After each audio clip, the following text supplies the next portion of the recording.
Herkese merhabalar, kanalıma hoş geldiniz arkadaşlar.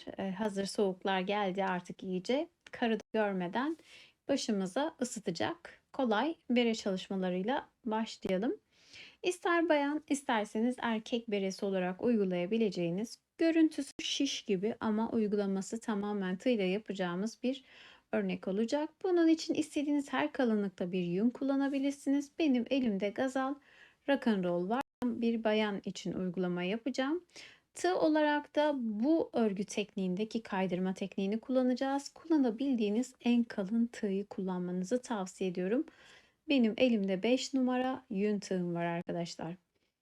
Şimdi burada benim çekeceğim zincir sayım toplam 57 tane zincir olacak. Bir tanesi dönüşte kullanılacağı için toplam 56 tane zincirimiz en az olması gerekiyor. Peki sizin tığınız ve ipiniz farklı olacağı zaman ne yapacaksınız arkadaşlar? 35 santime tekabül eden bir zincir çekeceksiniz. Sonrasında bakın 57.yi de bu şekilde çektikten sonra zincirinizin arka kısmına dönüyoruz. Ve arka kısmında bakın şurada gördüğümüz bu kabarık olan bölümlerine batarak alacağız. Yani direkt önden değil de arka kısmındaki bölümden alarak başlayacağız. Buraya batıyorum ve ipimi alıp içinden geçiriyorum. Kaydırma yapacağız arkadaşlar. Bütün berenin tamamı kaydırma tekniğiyle olacak. Alıyorum ve içinden geçiriyorum. Üstüne dolama veya atma asla yok. Bakın bu şekilde alıyorum, geçiriyorum ve bunun içinden. Bu teknik fazlasıyla kendini sıkan bir teknik olduğu için mutlaka ve mutlaka kalın tığ kullanmanızı bir kez daha özellikle tekrarlıyorum. Benim bu şekilde toplam 56 tane kaydırma yuvam olacak arkadaşlar. Sıramın sonuna kadar.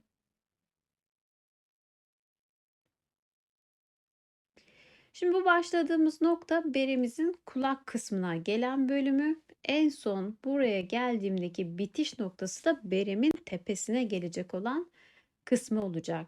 Şimdi bizim toplam 56 tane zincirimiz vardı. Bakın 2 tanesini bu şekilde bırakıyorum. Tepeye gelecek olan bölüm olduğu için hemen yeni sırama başlıyorum. Bakın bir zincir çektim. Bu şekilde geri döndüm. Döndükten sonra dışa bakan kulakçıktan bakın şöyle dış kısımlarından bakan bölüme batıyorum. İpimi aldım, içinden geçirdim. İçinden aldım ve geçirdim. Hep bakın dışa bakan tek kısmına batıyorum. Aldım ve geçirdim. Sıkı örmemeye çalışın çünkü kendisi fazlasıyla topluyor bu model. O yüzden bol örmeye çalışın bu örneği. Batıyorum, aldım ve içinden geçiriyorum. Bu bölümde e, alın kısmımıza doğru ilerlerken 2 tane atladığımız için toplam 54 adet kaydırmamız olması gerekiyor. Yani 2 tanesini boş bıraktık, örmedik zincirimizdeki. Hemen ikinci sıraya dönüp yine aşağıya doğru ilerliyoruz.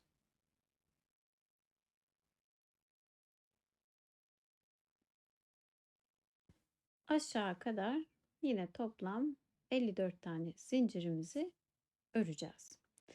En başa geldiğimizde arkadaşlar yine bir tane zincirimizi çekiyoruz. Döndük. Döndükten sonra hep aynı bölümden alacağız. Yani dışa bakan kısım. Bizden yana değil de dış kısımdan olan bölüme batarak aynı teknikle ilerleyeceğiz. Şu şekilde aldım ve geçirdim. Alıyoruz ve kaydırıyoruz. Aldık, kaydırdık. Alıyorum ve kaydırıyorum. Bu teknikle yine tepe kısmına kadar aynı şekilde öreceğim.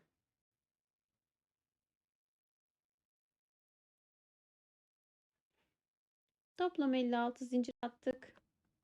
İlmeklerimizi oluştururken 2 tanesini örmeden geri döndük. Kaldı 54. 54 tane zincirimizi yine alın kısmımıza kadar ördük. Şimdi bu sırada yani toplam 54 tane ilmeğimiz var. Tam bu bölüme kadar. Biz tepe kısmında sürekli bir azaltma yapacağız arkadaşlar. Her azaltmamızda 2 tane ilmek atlayarak olacak. Yine bakın tepe kısmına geldiğimde son 2 tane ilmeğim kaldıysa burada geri dönmem gerekiyor. Şimdi yine aynı şekilde bir tane zincir çekiyoruz ve tepe kısmımızdan yine alın bölümüne doğru dönüş alıyoruz. Döndükten sonra hep bizden baktığınızda dış olan bölümden alıyorum ve kaydırıyorum. Alıyorum ve kaydırıyorum. Şimdi toplam 52 tane kaydırmam olacak bu sırada alın bölümüne kadar ilerlerken. Şimdi burada aslında sayıları çok da vermek istemiyorum çünkü herkesin kullanacağı ip ve el sayısı farklı olacaktır. Dolayısıyla burada bizim için önemli olan ilk çektiğiniz zincirde çift sayıdan oluşan ve en az 35 santim boyutunda olması gerektiğiydi. Şimdi ben yine bu kısma kadar benim sayım 52. Buraya kadar gelene kadar 52 tane ilmeğimizi öreceğim. Burada alın kısmına geldiğimizde son ilmeğin içine battığımızda arkadaşlar bir ayrık görüntü oluyor. Yani şuraya aldığımda ayrık bir görüntü olduğu için bu ilmeğin tepesinde bakın şöyle bir ilmeğimiz var. Tam uç kısmında. Oraya batıp oradan ilmeğinizi alırsanız çok daha güzel bir sonuç alırsınız. Bu da küçük bir püf noktası olsun. Bakın ilk yerde aldığımızda şöyle bir ayrık oluyor. Fakat uç kısmından alırsanız çok muntazam bir bitiş oluyor. Şimdi yine bir zincir çektim. Tekrar tepe kısmıma doğru ilerledim. Tepe kısmımızda sürekli bir azalma yaparak ilerleyeceğiz. Şimdi bu sıramızda toplam 52 zincirle alın kısmımıza geldik mesela. Tepe kısmına doğru ilerlerken 52 tane zincirimden 2 tanesini örmeden geri döneceğim için bu sıramda toplam tepe kısmına kadar 50 tane ilmeğimizi öreceğiz. Bakın ilmeklerimiz çok net bir şekilde gözüküyor. Özellikle sıkı örmeyen arkadaşlarım buradan ilmeklerini çok rahat bir şekilde alacaklardır ama eli çok sıkı olan arkadaşlarım şimdi buraya batmakta daha doğrusu bayağı bir zorlanacaklar. Şimdi bakın tepe kısmına kadar geldim. Yine bir kez daha göstermek istiyorum geri dönüşleri. İkişer tane ilmek bıraktıktan sonra geri dönüşümüzü yapıyoruz. Ve her seferinde döndüğümüzde dışa bakan kulakçıktan alarak sadece kaydırma yöntemiyle bu örgü beremizi oluşturuyoruz.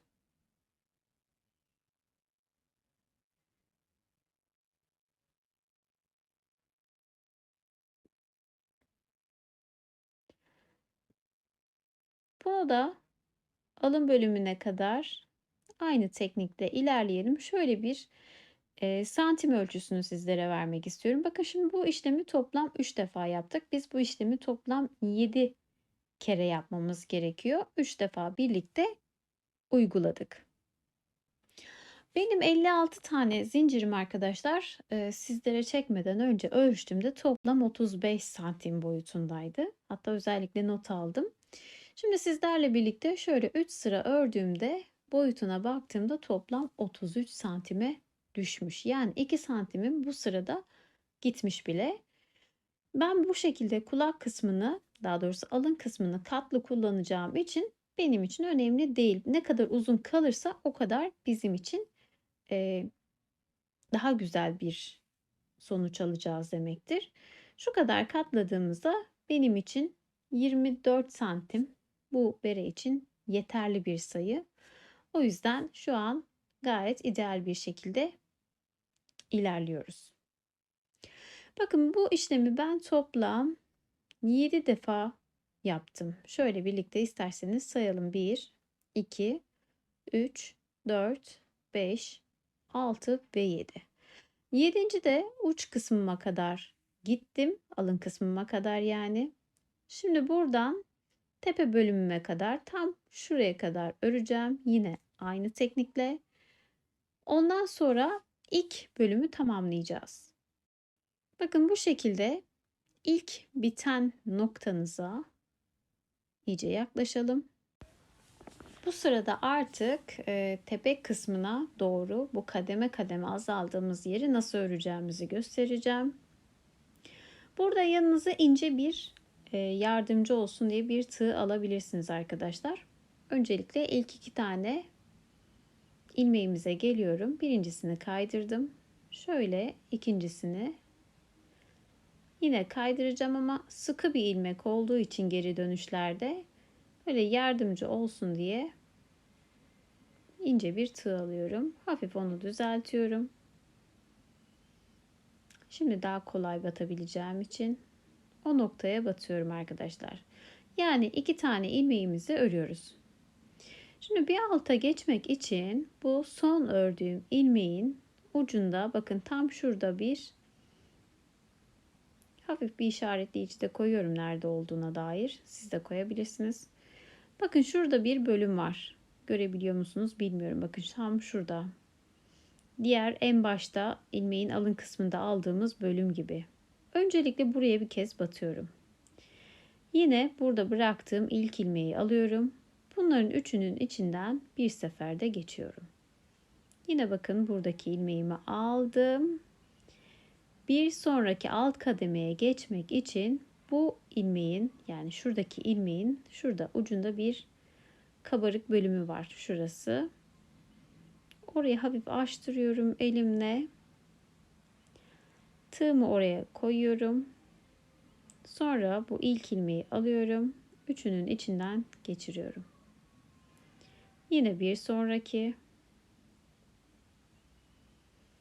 Onu ördüm, geçirdim. Yine ucunda. Eğer çok gevşek orası rahat alınıyor ama çok sıkıysa yardımcı bir tığ ile de işi halledebilirsiniz. Yine alttan aldım. Üçünü bir geçirdim. Bir sonrakine aldım.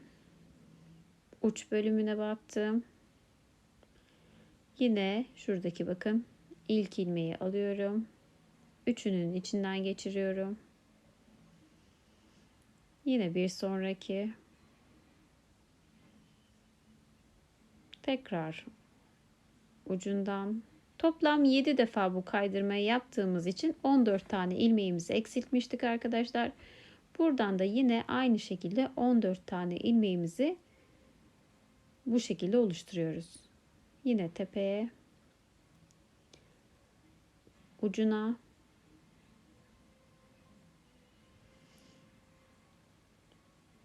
buradakini almayı unutuyordum. Bakın en başta ilk sırada örmediğimiz ilmeklere geldik. Birincisini aldım. Üçünün içinden geçirdim. Ve sonuncu ilmeğime de batıyorum. Yine bunun arka bölümü burası. İçinden geçirdim. Ve bakın ilk bölümümüzü tamamlamış olduk. Beremizin birinci parçasını şu an tamamlamış olduk. Şimdi burada bir tane zincir çekeceğim ve yine geri döneceğim arkadaşlar. Bu sıramızda yine sıfırdan başlayacağız. Toplam 56 tane zinciriniz olması gerekiyor. İlk bölümü bitirdikten sonra yine alt bölüme kadar toplam 56 tane zincirimizi öreceğiz. 7. ilmek bırakma aşamamızda bir tane ayraç takmıştık hatırlıyorsanız. O bölüm önemli. Oradaki sayınız herkesin farklı olacağı için benim 42 ilmek ama sizinki daha farklı olabilir ilmek sayısı. O yüzden o en son 7. kademeye tam bu ayracın olduğu bölüme siz de ayracınızı takın. Ve buradan sonra ikinci aşamaya geçiyoruz. Bakın şimdi ikinci aşamada ilk bölümde ayracımıza kadar olan bölümü öreceğiz. Ayraçtan sonra bir kez daha geri dönüp yine ayracı geri geleceğiz. Yani 7 defa aşağı doğru kaydırmıştık. Şimdi 7 defa yukarıya doğru çıkacağız. Mantık hep aynı mantık arkadaşlar. Şimdi bakın ayracıma kadar olan 42 tane ilmeğimi ördüm.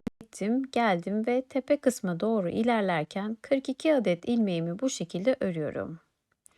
Şimdi bu ikinci sırada böyle bir boşluğunuz olacak. Buna tepe için ilerlemeye devam edeceğiz. Önce yine buradaki boşluktan bir ilmek alıp hemen alttaki 43.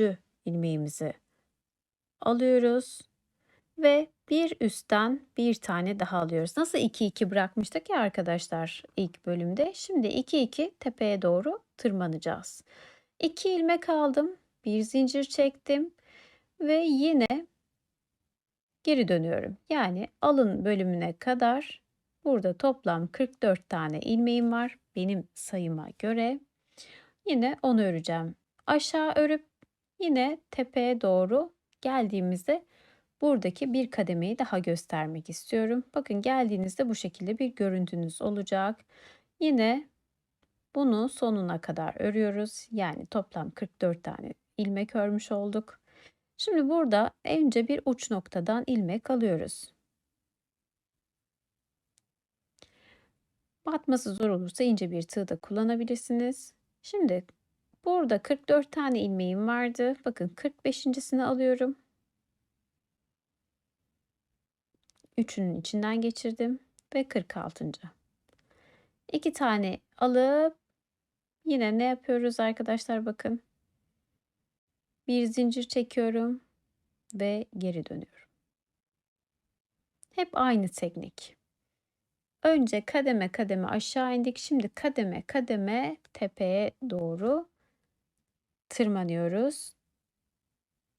Yine dilerseniz takıldım iyice. Bir sıra daha sizlere gösterelim. Daha net anlayabilmeniz açısından. Şöyle aşağı kadar hepsini öreceğim.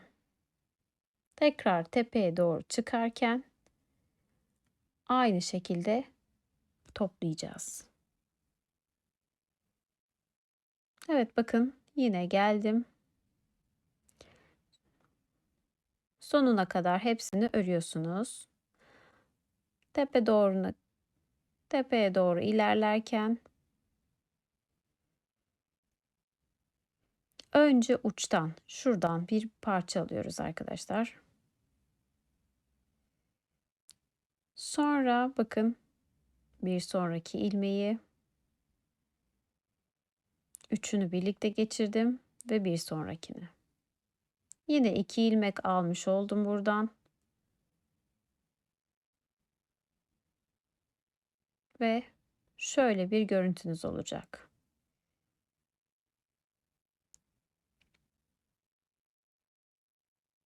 İki, iki, iki aynı şekilde tamamını toplayacağız. 7 defa aşağı doğru inmiştik. 7 defa da üst bölüme doğru çıkıyor olacağız ve bu şekilde çıktıktan sonra şöyle bir parçamız olacak. Bu beremizin bir tane bölümü olmuş oluyor. Berenin tamamı bu şekilde 4 tane parçadan olacak arkadaşlar. Bu birinci yaprağı, ikinci, üçüncü ve dördüncü. Tabii kalınlığa göre bu değişebilir ama orta kalınlıkta bir yünde toplam 4 tane parça bu şekilde oluyor. Şimdi bundan sonra ne yapacağız? Yine 56 tane zinciri aşağı kadar ineceğiz. Yani uç kısma kadar. Tepeye doğru geldiğimizde 2 ilmeği bırakıp geri döneceğiz. 7 defa önce bir azaltma, sonra 7 defa yukarıya doğru tırmanma yapacağız. Ben yine bir bölümde sizlere ufak bir parçasını göstermek istiyorum. Bakın şöyle, ikinci bölümde bitti. Şu an berenin 3. bölümündeyim. Önce 7 kademe aşağı iniyorum. Sonra da aynı şekilde 7 kademe yukarıya çıkarıyorum. Şu anda da beremizin tamamen bitmiş 4 parçasından oluşuyor. Birinci parça, ikinci parça, üçüncü ve en son yaptığım dördüncü parçam. Videonun başında hatırlıyorsanız en son berem 33 santim boyutundaydı arkadaşlar. Tepeden uca doğru.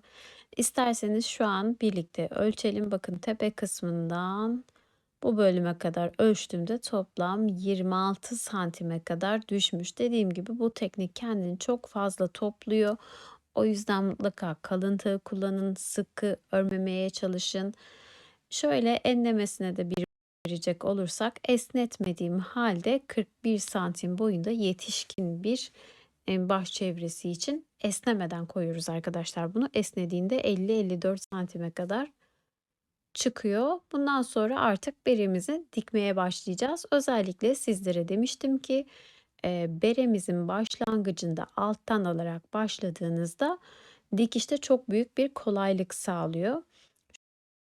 Şu an sizlere böyle kamerada yumuşaklığını göstermek istiyorum. Asla tığla örüldüğünü düşünemezsiniz. O kadar bir yumuşak hali oluyor.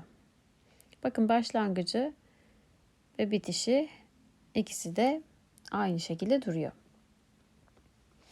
Öncelikle ipimizi dediğim gibi tepede bıraktık. En son tepeye çıktık, orada bıraktık ve ilk bölümde ipimizle tepe toplamasını yapacağız. Bunun için yanımda böyle bir tane daha ince bir tığım var. Ve şu bölümleri bakın görüyorsunuz, ben elimle hafif düzelttim. Tepe bölümlerini yaklaşık 7 tane bölümüm var. Onlardan alacağım. Yani nereden alıyor derseniz bakın şuradaki bölümlere battım. Bulabildiğiniz, yani 7-8 falan, buradaki sayıya takılmayın. Şöyle bulabildiğiniz tüm tepe kısımlarını alın. Ben önce bir kalın yün iğnesiyle tığımı geçirebilmek için noktaları belirliyorum. Hafif orayı esnettim. Esnettikten sonra buradan geçebilecek kalınlıkta bir yün tığımı geçiriyorum.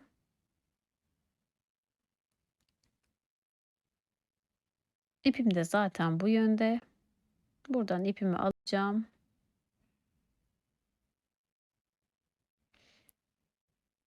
Ve hepsinin içinden yavaşça geçiriyorum.